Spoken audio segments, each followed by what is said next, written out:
We're joined by Jan Teschau. He is with the American Academy in Berlin. That is an organization that supports transatlantic relations. And we're also joined by Stephen Kuhn, a businessman and a former American soldier in Iraq. You have been living here in Europe for 25 years, and you are a Donald Trump supporter.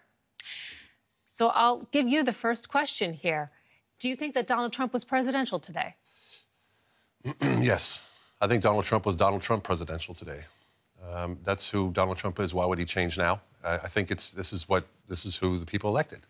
And, you know, originality, being who you are, is part of who Donald Trump's persona is, and that's part of why he got elected. And I think it's very important that he was himself today. He's said to have written his own speech. At least that's what he claimed. I want to read a couple of quotes for you guys on some other famous speeches. It's actually quite common for a president to set the tone and the language. For example, FDR, one of the most famous quotes, "Ask not what your country will do for you, but what you can do for your country." JFK. Excuse me, that was JFK. And FDR saying the only thing that we have to fear is fear itself. Jan, where do you think that Donald Trump fits into the scheme of this? What do you think that his slogan might have been today? Bringing the people, the power back to the people. This is the key message. This is the most important sentence of the speech. You know, today we will give power back to the people of the United States. This is very much the culmination of his messaging throughout the last year or year and a half. You know, we must, government is ours again. It's not the elites. It's not those distant people up there, up in Washington or elsewhere that decide, but us. And this is what, he will go down history for, this promise. And then, we will, see and observe over the next couple of months how he puts that into practice. And it was not just Americans that were watching this speech closely for clues on what Donald Trump might do in his first 100 days of office. The world was also tuned in. He spoke about foreign relations just briefly during the speech, and we want to listen to what he had to say.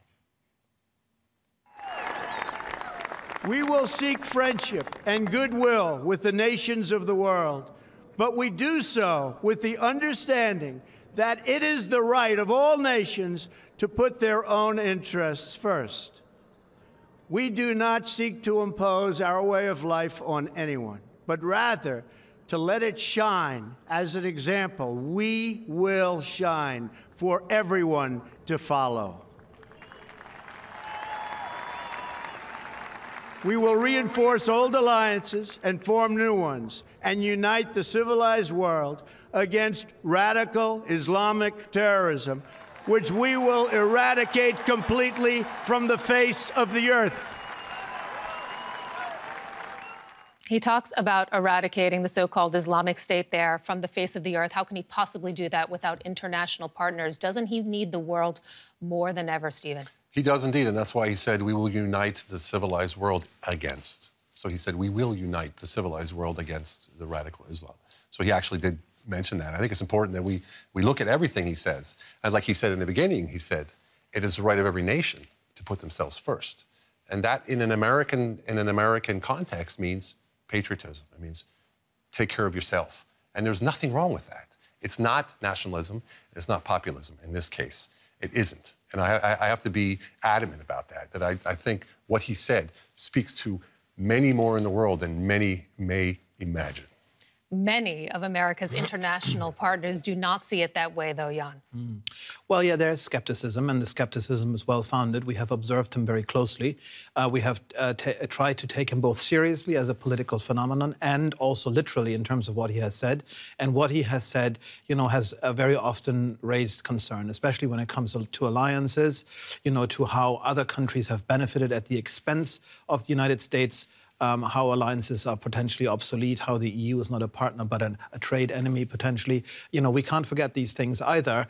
If he tosses in the occasional message of cooperation, that's very welcome. But now we have to find who the real Donald Trump is, what he actually means and where he fits into that contradictory picture that he paints of himself. And these protesters on the streets of Washington are also calling for the real Donald Trump to stand up. Presumably, in fact, they don't even want him to be president. Let's have a look and see what's going on there. We can see some scuffles, a lot of people with cameras. It appears to be raining because the cameraman there is wiping off the lens. You hear people shouting.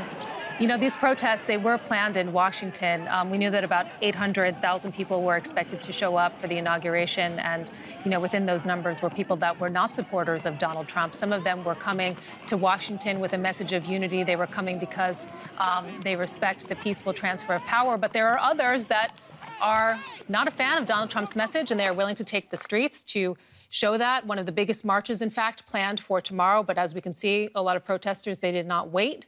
They were out there today. How on earth is he going to unify this country, Stephen? One step at a time. You know, it's not going to happen overnight. People, you know, we need to look at commonalities. We need to look for things that we have in common and go that route. I think he's set the tempo for that, and I think it's very important that everyone on all sides is open to this, and that one side can't sit there and say, come to me, so we could unite. It's got to be everyone together. That's the only way we're going to function, and that's the best way that America has ever functioned.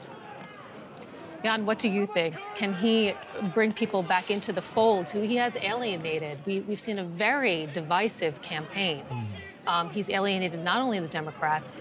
A lot of minorities feel that they don't identify with him. Black America doesn't feel that they are on his side. What do you think that he needs to do next? And was there enough a message of unity in this first speech? He needs to do two things. He needs to deliver on the promises. And the second thing, he needs to change the rhetoric, because the rhetoric is still, even today in this inauguration speech, you know, mostly geared towards his core audience and not to all the Americans. And that is a huge obstacle, because people listen and they listen carefully. And so that's the one part. And then delivering. And he has promised an awesome amount of things today, you know, from fighting ISIS, from restoring America's greatness, bringing jobs back, the whole thing. He has actually a full plate. If he doesn't deliver, you know, at least a modicum of this, then he will lose people. And he will most crucially lose his core audience and core constituency. And that's the big risk in over-promising and promising such big things. American presidents on Inauguration Day tend to promise big things, but his list is, like everything with Donald Trump, huge.